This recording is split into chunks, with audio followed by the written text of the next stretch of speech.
Hello, welcome to Biology for You. In this video, we are going to discuss lambda vectors. In the series of videos, we have been discussing different processes in genetic engineering. As part of different vector systems, we are going to discuss lambda vectors today. So basically, these lambda vectors are obtained from phase lambda.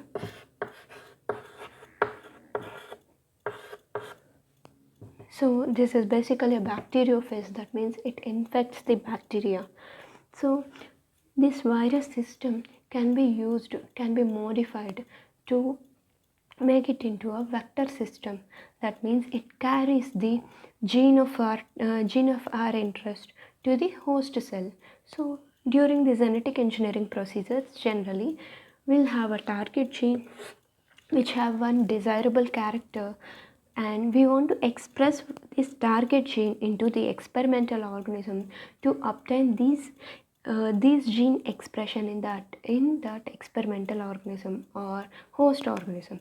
So generally, in order to introduce this gene into a host organism or a cell, so this host organism need to accept this target gene. So there must be a carrier which can carry and transfer this target gene to the host organism. So here vectors are used as carriers for the genes to transfer them into the host organisms. Whether they may clone them or multiply them in the host organism, or they can also express based on the characters of the vector we take. Generally, here we have been discussing cloning vectors, different types of cloning vectors. So under this we already discussed plasmids. There are many types of plasmids that can be used as cloning vectors, but generally these plasmid genes are uh, they will not allow a target gene which is having large gene size. So for larger gene inserts or the fragments of DNA to carry, the plasmids are inefficient. They may inefficiently transfer the target gene to host cell. So based on these complexities in the transformation, we cannot select plasmids for the gene transfer if the gene size is large. So for the larger DNA segments, in order to transfer them into host organism, either to express or to clone this gene, we need to go for different other vector systems like phase vectors, that means viral vectors. So here these lambda vectors are basically virus, and this is basically a bacteriophage, that means it infects the bacteria. And in this video we are going to discuss what exactly are the lambda phase vectors and what are the types of lambda phase vectors and what is the selection process of them, different types of these lambda phase vectors, followed by what are the advantages and disadvantages of the lambda vectors. So coming to first point, what exactly is lambda phase? So here, as we already discussed, basically this lambda phase is the bacteriophage. That means it is a virus that infect the bacteria. The structure of the lambda phase is more or less similar to this. That means it is having a protein coat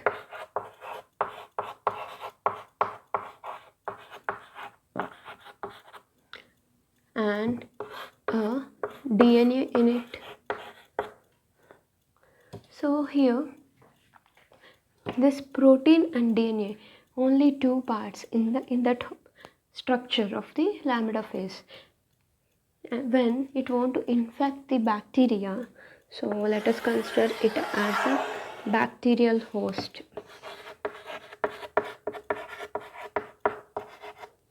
So this is a host that is going to be infected by our vector, by the bacteriophage virus, that is lambda phase.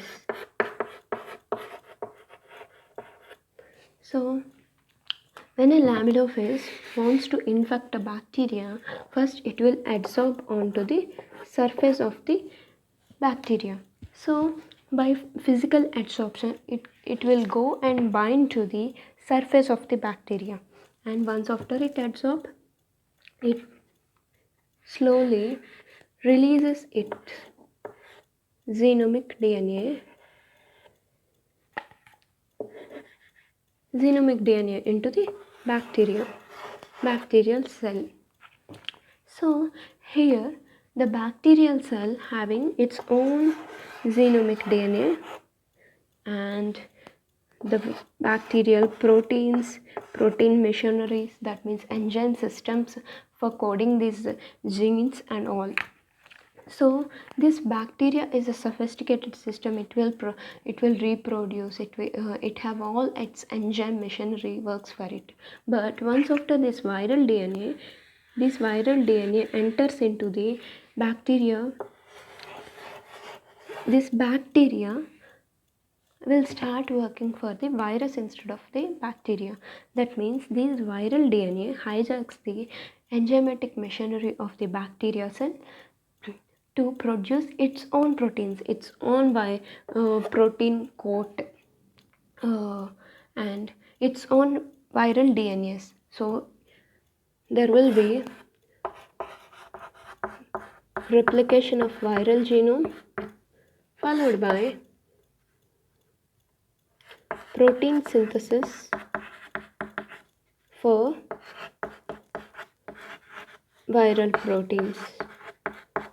So the host enzyme machinery will be hijacked, and that will start producing viral DNAs and viral coat proteins. So once after this happen, these viral DNAs will be multiplied, proteins will be formed, and there will be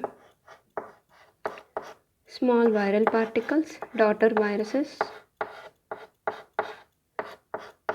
The DNA will be packaged into the viral heads and all protein coat. Once after this package happened, they burst of the bacterial host and come out of the bacterium. These viral particles, new viruses which are produced, will be coming out of the bacteria. So this all happens when the bacteria will lyse. That means lysis of bacteria releases viral particles. That means this is under lytic cell. There are other kind of life cycle. So for this lamida phases, there is other kind of reproductive cycle, that is lysogenic.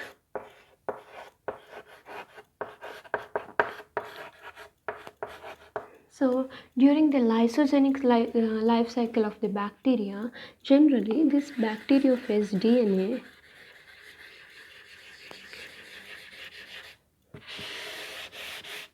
will not do all these things. Instead of, it will just, the DNA which is inserted into the bacteria cell will go and attach with the bacterial DNA, will be going and inserting into the bacterial main chromosome, and this is called lysogen. This phase DNA, which is incorporated inside the bacterial genome, is known as lysogen. So there are certain genes in the bacteriophage DNA which decides what to do, whether to incorporate into the bacterial genome, or to lyse the bacteria cell to make new daughter viruses. So whether to go for lytic cycle or to choose lysogenic cycle will be decided by certain genes present on the bacteriophage genome. The main gene is CI gene. So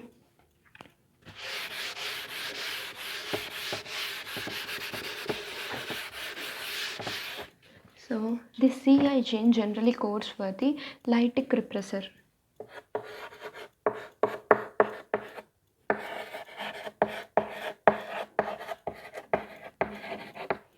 So if CI gene is expressed, lytic repressor will be produced, and it inhibits the lytic cycle.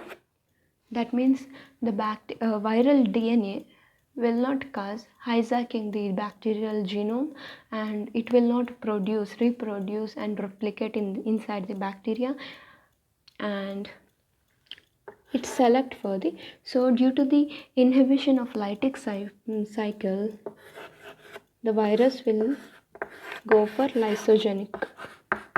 So lysogenic life cycle. So this is the basic concept. Generally, this CI gene is the determining factor for the bacteriophage to decide what to do, whether to go for lytic cycle or to go for lysogenic cycle. If lytic repressor is produced, lytic cycle will not be happen, but lysogenic cycle will be happen. So this is the basic idea how lambda phase will reproduce. So here, coming to the next point,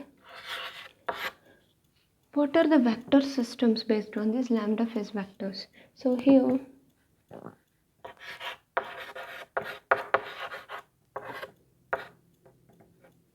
so coming to that point, basically the genome of the okay, let us take a linear form of the bacteriophage DNA, and it is having some lysogenic part. That means the gene part which codes for the lysogenic cycle, and some of the gene part, some of the DNA codes for the lytic cycle. Generally, in order to consider this bacteriophage as a vector, that means it need to carry the genes from the bacteria it need to carry and infect the bacteria. We need only lytic cycle but not this lysogenic cycle, so that it will infect and transfer this vector DNA into the bacterial host. So we no longer need this lysogenic cycle genes, and we only need this lytic cycle genes. And so apart from this lysogenic and lytic cycle producing genes, there are some genes for protein coat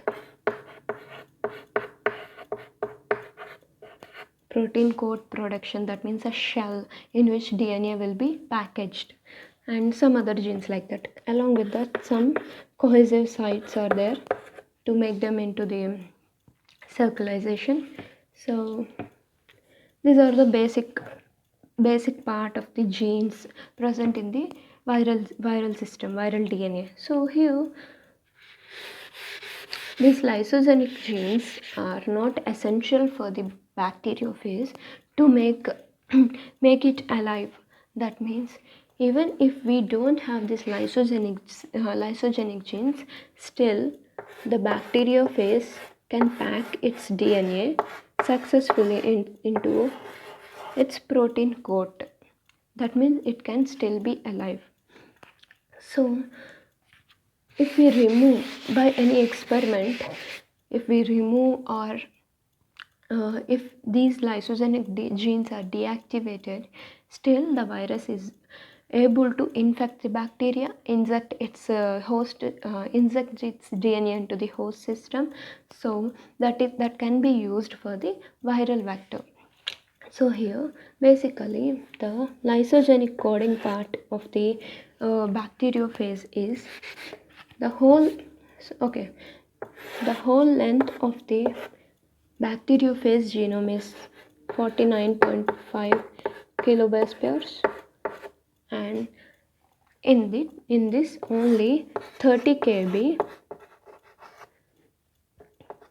30 kilobase pairs part of DNA, fragment of DNA, only essential for the lytic cycle and packaging system. So we can take this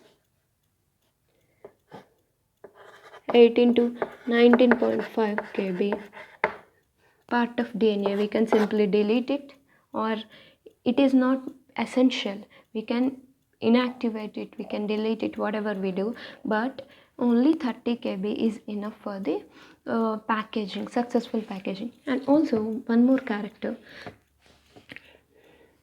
this bacteria head size is flexible. That means generally this bacteriophage heads have the capacity to package its DNA either smaller than the usual size or a bit larger than the usual size. That means 70 to 105% of the bacteriophage DNA can also be successfully packaged into viral particles. That means if the DNA little bit larger than this, at least 5% larger than this 49 kb, can also be inserted into the bacteriophage head. And also if the DNA is shorter than the usual 49.5 kilobase pair size, can also be, that means 70% of the 49 kb kilobase pair DNA can also be successfully packaged into the head of the bacteriophage. So this can be also used to insert our fragment, DNA fragment, because if you delete some unessential part from this DNA and insert whatever you want, that means gene of our interest, then the bacteria will take up the DNA and make successful transformation to the bacteria. And also these are the two major characters. We can simply replace this lysogenic coding genes, or maybe we can insert without replacing, we can also directly insert certain small piece of DNA into the bacterial genome. That means we can replace non-essential genes, or maybe we can directly insert a small piece of DNA into the bacteriophage system to make the lambda bacteriophage as a vector. That means there are basically two types of vectors: insertion vectors and replacement vectors. Coming to the insertion vectors, here as we already discussed, the small piece of DNA, that means some 4.3 to 14 kb, and the average size we can say some 10 kb. Okay, let us put it in that way. More or less 10 kilobase pairs of DNA can be directly inserted into the bacteriophage genome without affecting its activity, because the phage head is able to package little bit larger than the usual size, usual 49 kb size. So this 10 kb, more or less 10 kb DNA can be inserted directly in the type of insertion vectors. So coming to the replacement vectors, these replacement vectors replaces the whole lysogenic part of the bacteriophage. That means as we already discussed, some 18 kilobase pairs of DNA can be replaced, can be removed, and introduce in that place we can introduce our gene of our interest. And also instead of this 18 kilobase pairs DNA, which can be easily replaced, which consists of 40% of its genome size, that is 49.5 kilobase pairs. So in that 49.5 kilobase pairs, 40%, that is 18 kilobase pairs of the DNA can be removed and replaced by the gene of our interest. in the case of replacement vectors. So these two are the basic types of vectors obtained from lambda bacteriophage. And coming to the insertion vectors, details of insertion vectors.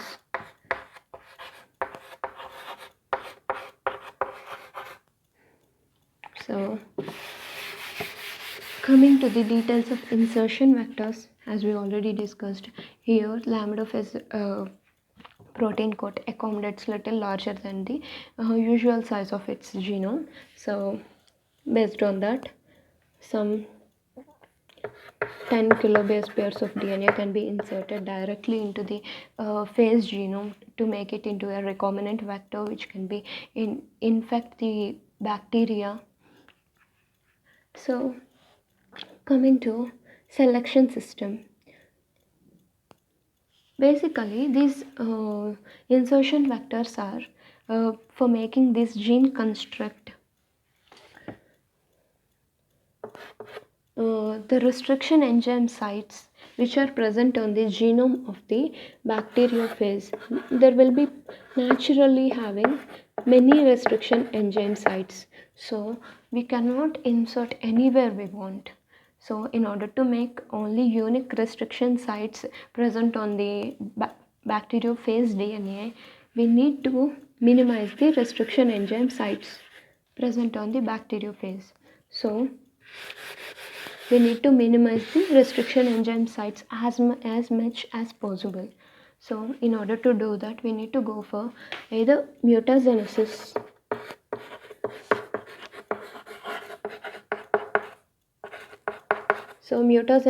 or deletions.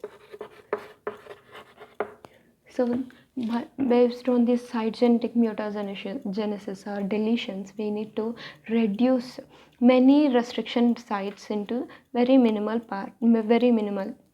That means 1 or 2 restriction enzyme recognition sites are enough for the successful insertion of the DNA on right places on the genome of the bacteriophage.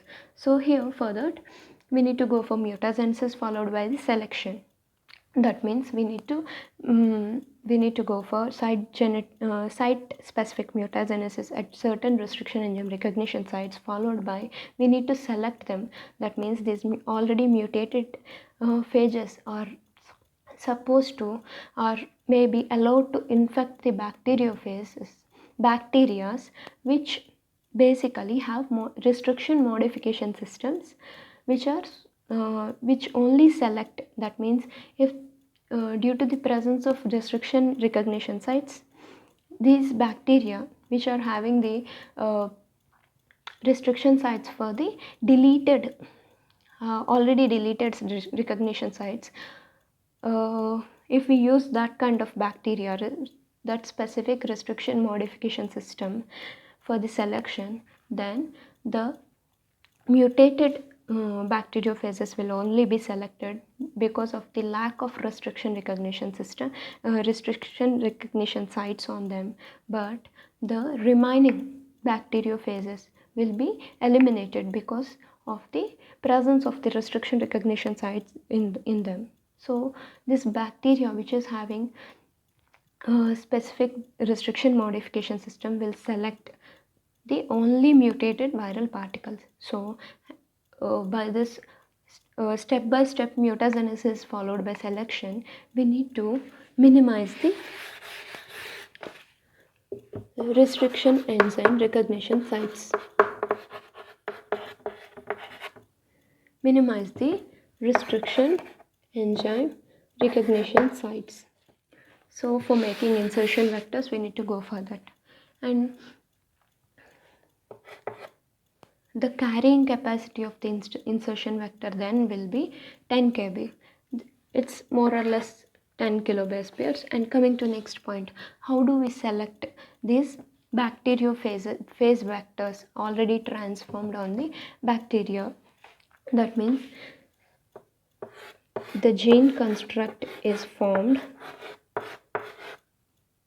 That means the gene of our interest is introduced into the bacteriophage DNA, and that is packaged into the bacteriophage, which is now recombinant, which is now considered as a recombinant vector, recombinant bacteriophage, which contains recombinant DNA in it. And basically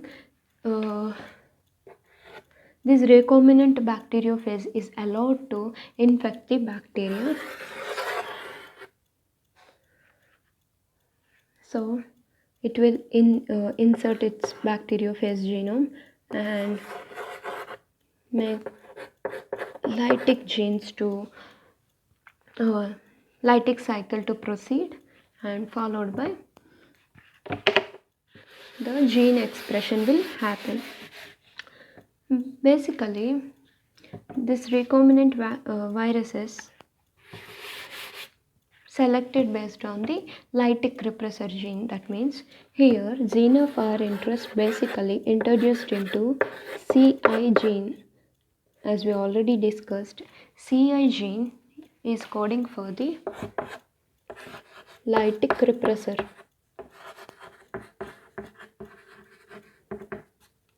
So by the insertion of target gene in the CI gene, lytic repressor gene, lytic repressor is inactivated. So inactive lytic repressor. So due to the insertion of the target DNA into the lytic repressor is no more active. So lytic cycle will not be produced, but lytic cycle will be produced. So the bacteriophage will go for lytic cycle because lytic repressor is inactivated. So it proceeds the lytic cycle of the bacteriophage and forms a clear plaque.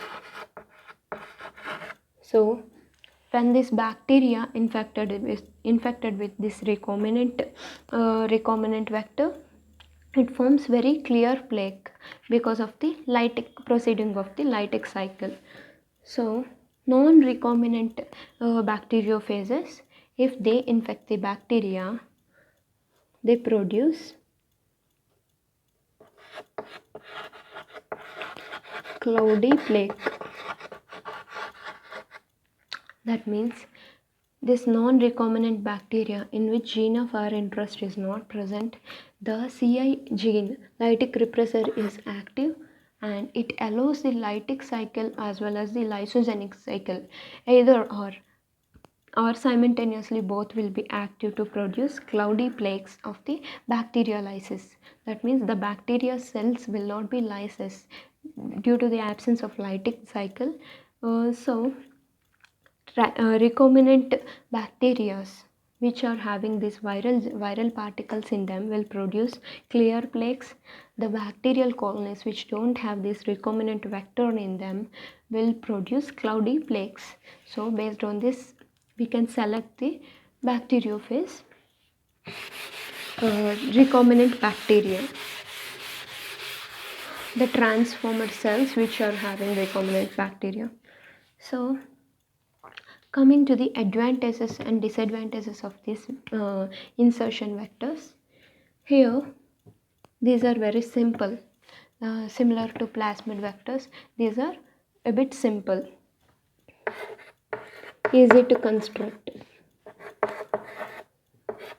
and we can handle them easily, and also transformation efficiency is high.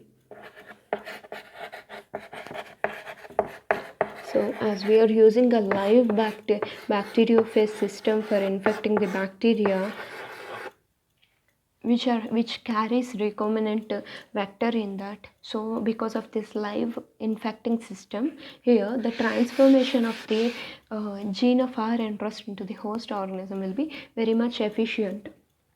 And also the stability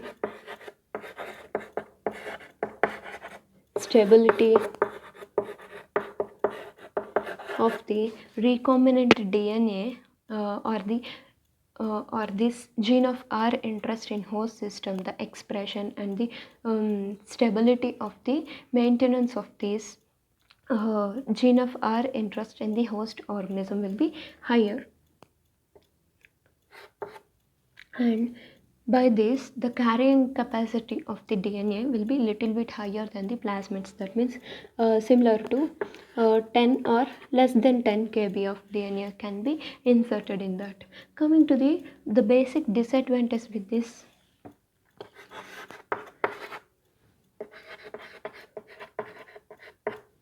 So basic disadvantage of the using insertion vectors is that we can only have certain size of the DNA, that is maybe little larger than the plasmid DNA but not very large. That means only some 4 to 14 kb on average size of 10 kilobase pairs DNA can only be inserted into the insertion vectors. So if we want to go for little larger DNA, if we want to insert, or if the target DNA is very much larger than this 10 kilobase pair, we need to go for other choice of lambda vectors, that is replacement vector.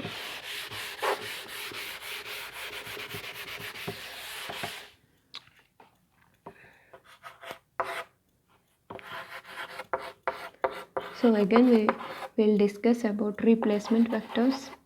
That means what exactly are the replacement vectors are, and what are the, how do they construct, and followed by what are the selection criteria for that, followed by what are the advantages and disadvantages of using replacement vectors. These are the points we are going to discuss now. And coming to the replacement vectors, we already discussed this. Replacement vectors replaces the whole lysogenic part of the portion of the DNA from the whole genome of the bacteriophage DNA, and this is comprises of 40% nearly of the whole genomic DNA length. That means up to 20 kilobase pairs DNA can be replaced. That means the carrying capacity of the replacement vectors is 20 kilobase pairs. The carrying capacity is 20 kilobase pairs, and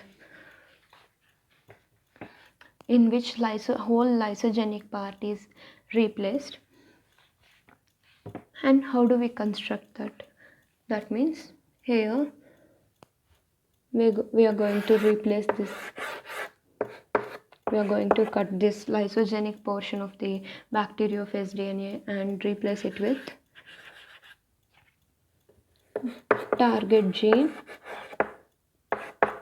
and allow the packaging of the bacteriophages, and bacteriophages are allowed to infect the bacteria, and followed by lytic cycle will happen, so that it will express many genes present on this viral particle, and with the viral particle genome will be replicated, so it will be act as a cloning vector. So how do we select a bacteria replacement vector in the bacteria? That means how do we select the transformed cells, the transformed bacteria cells which are having gene of our interest. So what is the selection criteria here? Here generally, as we already discussed, replacement vectors replaces the very large portion of the DNA. That means the remaining portion will be very small. If replacement vector don't have the, that means the DNA, recombinant DNA is easily packed into the bacteriophage,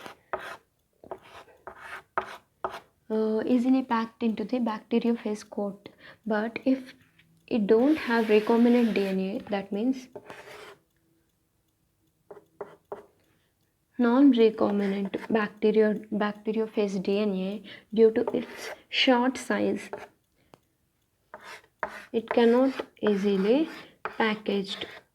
So due to the package failure, we can select directly. That means if the bacteriophage is able to survive and infect, which is capable of infecting the bacteriophage, that means that is the first type of selection. That means that is having recombinant DNA in it.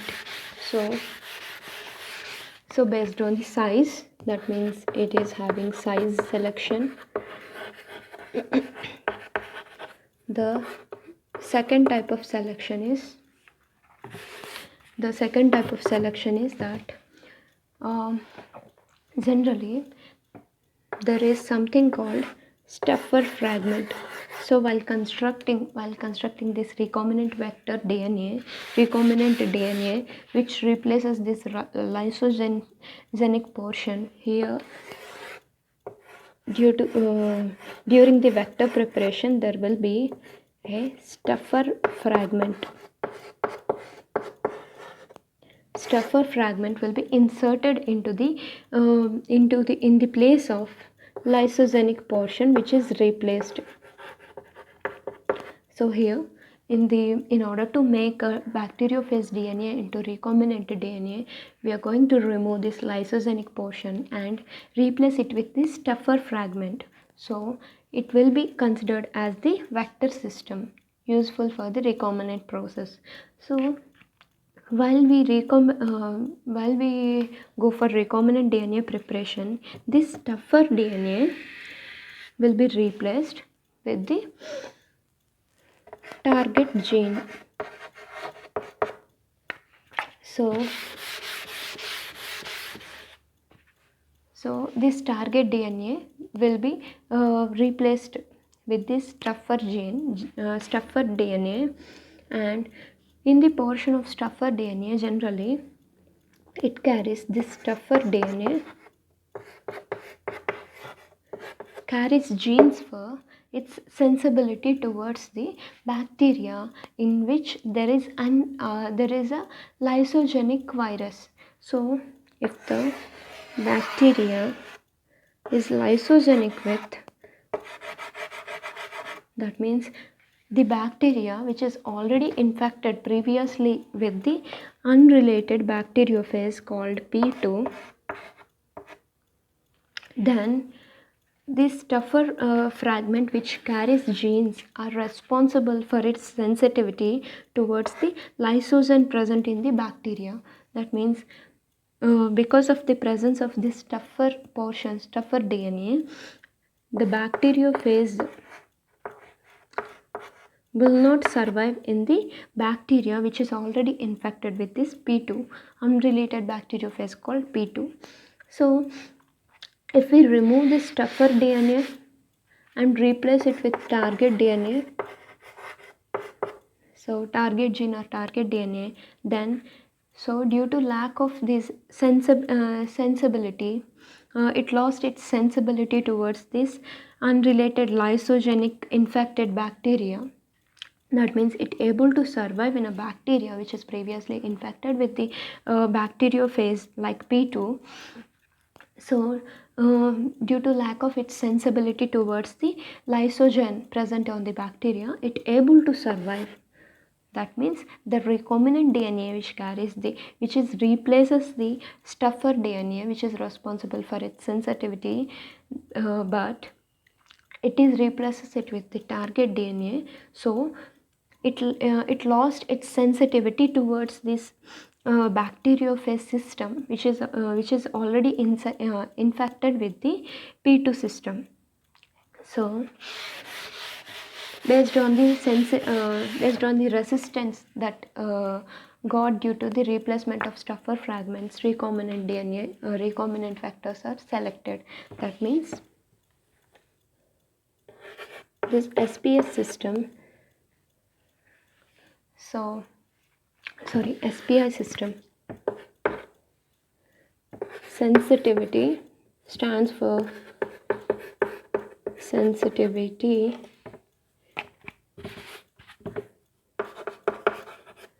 towards PI interference, P interference.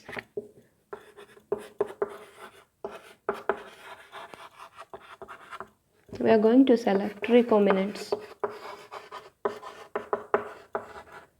So the second selection system is that means if a bacteriophage is having target DNA, it lost its sensitivity towards this PI interference, so it survives.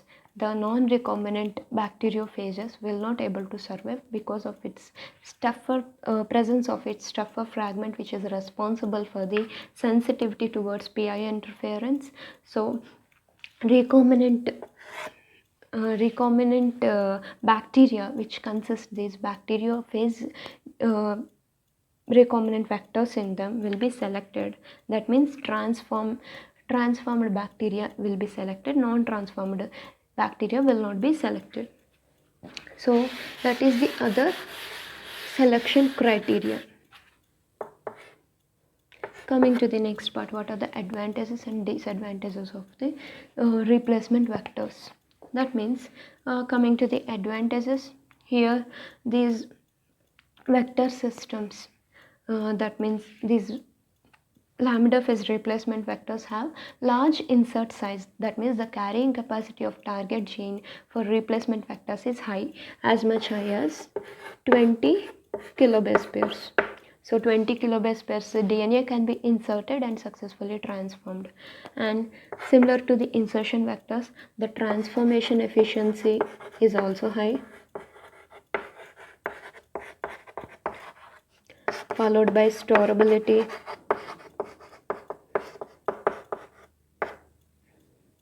and stability of the DNA insert inside the DNA insert inside the bacteria. That means the stable maintenance and segregation of the gene of our interest or target DNA inside the bacteria will be high. And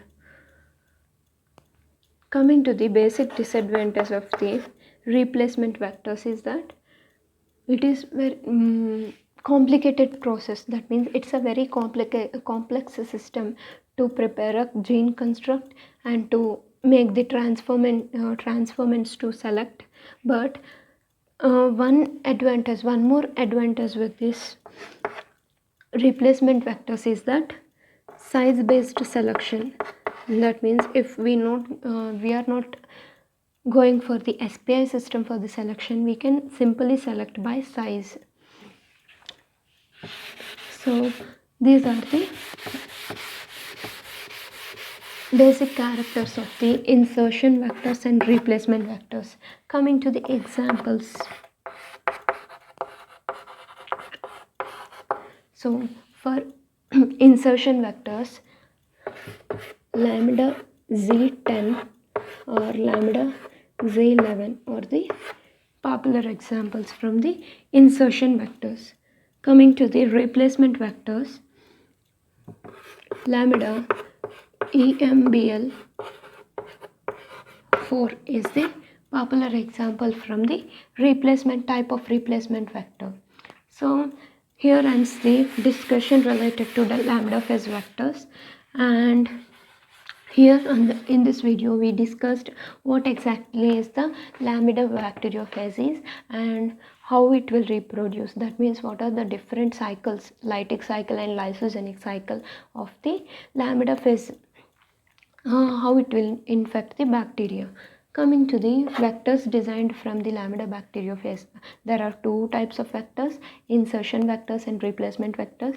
Insertion vectors directly allow the insertion of the target DNA, small target DNA, but replacement vectors replaces its whole lysogenic portion of the phase DNA by the target gene. So carrying capacity of the replacement vectors is higher than the insertion vectors. So Under insertion vectors, we discussed how do we construct the gene for insertion vectors, how do we prepare this vector system, how do we mutate and select the restriction recognition sites to minimize their number, and followed by how do we construct the replacement vector itself, how do we package these insertion vectors, that means in vitro packaging of insertion vectors, followed by how do we select if the insertion vector is prepared and DNA is inserted to make it into recombinant insertion vector, how do we select the transformed cells infected by them, and followed by what are the different advantages and disadvantages of the lambda phase insertion vectors. So under replacement vectors, we discussed how do we construct replacement vectors. Once after construction, how do we make in vitro packaging of the insertion vectors?